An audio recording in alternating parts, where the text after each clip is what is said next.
कुर्बानी में बकरे को काटना जरूरी है? क्या कुर्बानी का जरिया यही एक है या इसके अल्टरनेटिव और हो सकते हैं? परंपराएं हैं जो पहले से चली आ रही हैं, ये इस्लाम का हिस्सा है, तो उसके मुताबिक ये मान्यताएं हैं। लेकिन हाँ, हमें इसका ध्यान रखना ज़रूरी है कि हमें किसी को तकलीफ़ ना पहुँचे।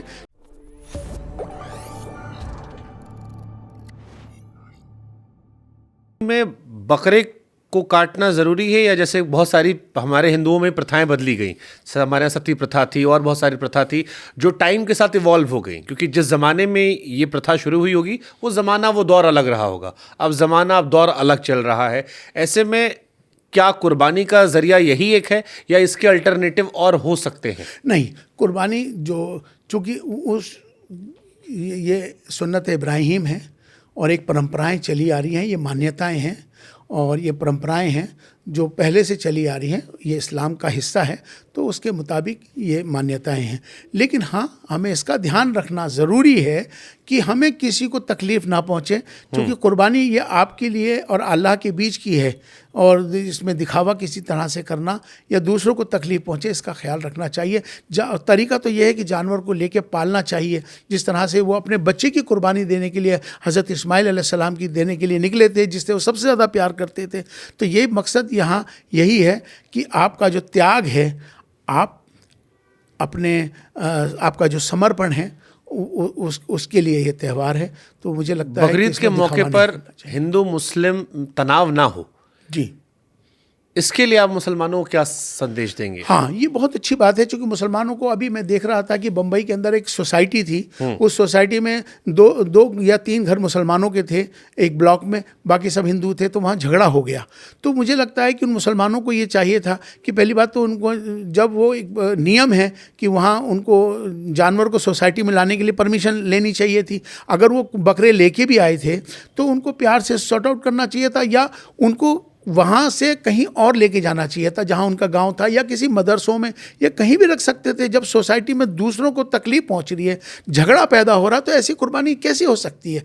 तो ये कुर्बानी के मामले में मैं तमाम मुसलमानों से कहता हूँ कि दिल्ली में झगड़ा हो गया, किसी के घर के बाहर बकरे बांध दिए थे और वो उसकी वजह से वो झगड़ा पैदा हो गया। तो ये झगड़ा नहीं होना चाहिए।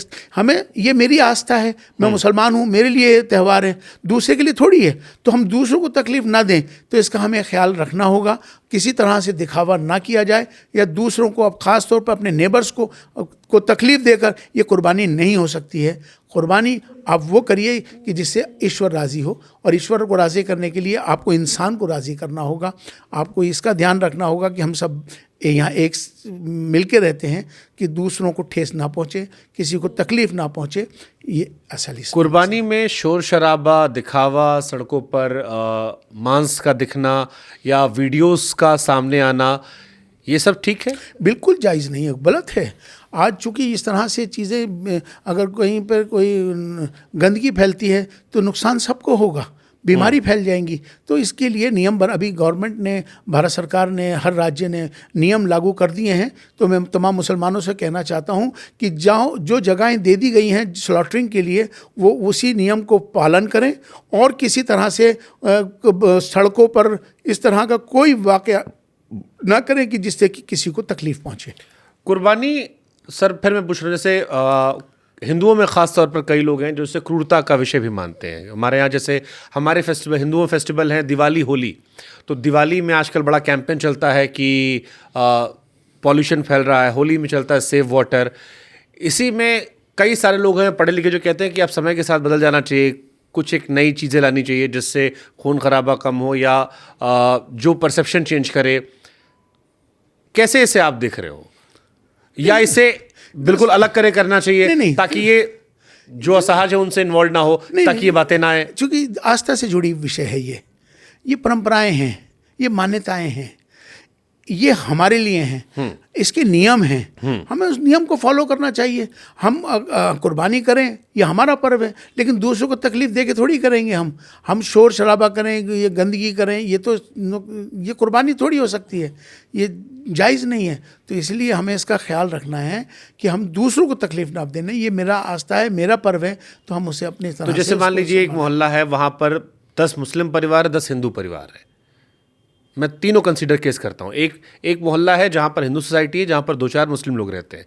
एक मोहल्ला है जहाँ पर 10-12 मुस्लिम लोग रहते हैं, 1-2 हिंदू परिवार रहते हैं, और एक मोहल्ला जहाँ बराबर रहते हैं। अब कुर्बानी कैसे की जाए फिर? हाँ, वही हमने कहा कि मोहल्लों में कुर्बानी का तरीका नहीं है, घरों में और मोहल्लों में नहीं करना चाहिए। उसके लिए एक जगह तय कर दी जाती है स्लॉटरिंग के लिए, वहाँ जाएं और वहाँ जाके अपना करें। तो वहाँ से कुर्बानी करेंगे तो किसी को तकलीफ होगी नहीं। बट छोटे शहरों में तो दिखाई पड़ता है नाली वाले में खून खराबा हाँ, दिख जाता नहीं है। होना चाहिए, उसको मना किया गया है। और मुझे लगता है कि इस बार जो है लोग अब ज़्यादा समझदार हो गए हैं और हर चीज़ को समझने भी लगे हैं। तो मुझे लगता है कि इस तरह की कोई शिकायतें अब आएंगी नहीं, क्योंकि एक बड़ा मौका है, त्यौहार आप लोग का है। इसमें हिंदुस्तान में जो हिंदू मुस्लिम एकता कमज़ोर पड़ी है, इसको लेके भी कोई तैयारी आप लोग की है? देखिए, हमारी जिम्मेदारी नहीं है, हम सबकी जिम्मेदारी है। एकता के मामले में हम जो बात करते हैं कि हम एक अक्सर कहता हूं कि जो धर्म के जो लोग हैं, जो उनकी बड़ी जिम्मेदारी है, चाहे वो किसी भी धर्म के हों। अभी मिसाल के तौर पर एक मैं वाकया सुना के अपनी बात को ख़त्म करता हूँ। सीताराम बाज़ार दिल्ली के अंदर एक है। ये एकता की बात से मुझे याद आया कि हमारी एकता किस तरह की है। अगर किसी को भारत बताना होता है तो मैं ये इस वाक़े से बता सकता हूँ। सीताराम बाज़ार में पहाड़गंज सीताराम बाज़ार है। सीताराम बाज़ार के अंदर एक मस्जिद है और मस्जिद के बगल में एक मंदिर है। तो मस्जिद के जो इमाम साहब हैं वो हमारे सेक्रेटरी हैं, बंगाल के रहने वाले हैं इमाम साहब, और बगल में उनके मंदिर है जो कि पुजारी साहब बिहार के रहने वाले हैं। तो जब इमाम साहब बंगाल चले जाते हैं तो पुजारी जो वहाँ के पंडित जी हैं मंदिर के, उनका परिवार पूरी मस्जिद की सफाई सुथराई करके और साफ़ सुथरा करके सारा ख्याल और रखता है, पूरी मस्जिद का ध्यान रखता है और पूरा उसका जो भी उसको करना चाहिए उसकी हिफाजत के लिए। इसी तरह से जब वो पंडित जी बिहार चले जाते हैं तो मौलाना साहब जो हैं वो पूरे मंदिर की सफाई सुथराई का और उसका ध्यान पूरा ये खुद रखते हैं मौलाना साहब।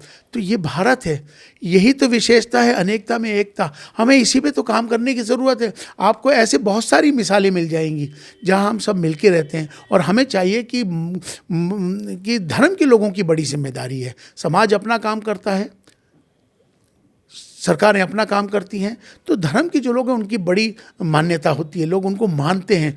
तो मंदिरों से, मस्जिदों से, गुरुद्वारों से, मठों से, चर्चों से, सिनेगोगों से जब वहाँ के जो रिलीजियस लीडर्स हैं अपने सरमन्स में एकता की, प्यार की, मोहब्बत की बातें करेंगे तो मुझे लगता है इसका एक बहुत बड़ा इम्पैक्ट होगा और जिससे हम सब एक हो जाएंगे। ठीक है। मेरे एक फेवरेट टीचर हैं, खान सर, पटना में है। आप भी नहीं जा पाए, हम भी नहीं जा पाए। जी। उनके रिसेप्शन में नहीं जा पाए। जी, उन्होंने बुलाया था। जी। लेकिन उनकी रिसेप्शन की तस्वीरें बड़ी वायरल हो रही हैं। जी।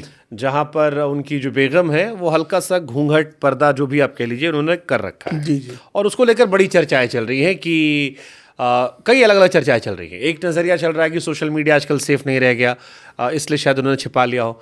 एक चल रहा है कि आदमी कितना ही प्रोग्रेसिव हो जाए लेकिन थोड़ा सा रूढ़वादी हो जाता है।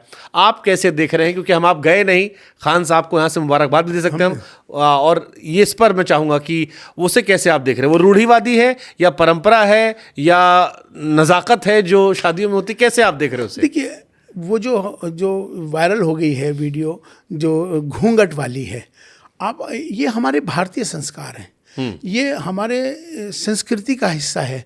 या आप किसी भी शादियों में जाएंगे, हमारी जो दुल्हन होती हैं वो घूंघट में रहती हैं। ख़ास तौर पर राजस्थान, बिहार, महाराष्ट्र, आप कहीं भी जाइए तो नई नवेली दुल्हन हमेशा घूंघट में रहती है। ये हमारे यहाँ की संस्कृति है।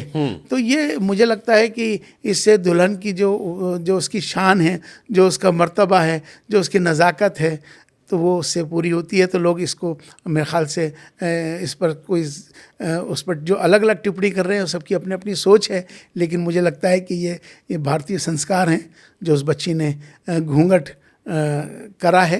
तो एक आप कैसे देखते हैं खान सर पटना वाले को कि वो भी हिंदू मुस्लिम एकता की बड़ी बात करते हैं और उनको भी बड़ा वर्ग सुनता है और वो भी देशभक्ति के कट्टर पैरोकार हैं जो अक्सर हर मजबूत विषय पर आते हैं?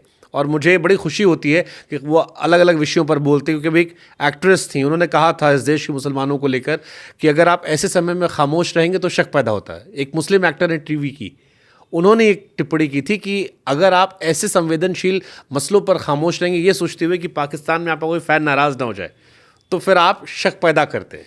लेकिन खान सर जैसे लोग या आप जैसे लोग जो हैं वो हर बार खुलकर बोलते हैं। तो मैं चाहता थोड़ा उनके बारे में आप बताएं। शादी का मौका गए नहीं है, इसी बहाने हम और आप थोड़ा सा उनसे माफ़ी नहीं, दरअसल क्या है कि उनकी फैंस फॉलोइंग बहुत है, बहुत सारे लोग उनको फॉलो करते हैं।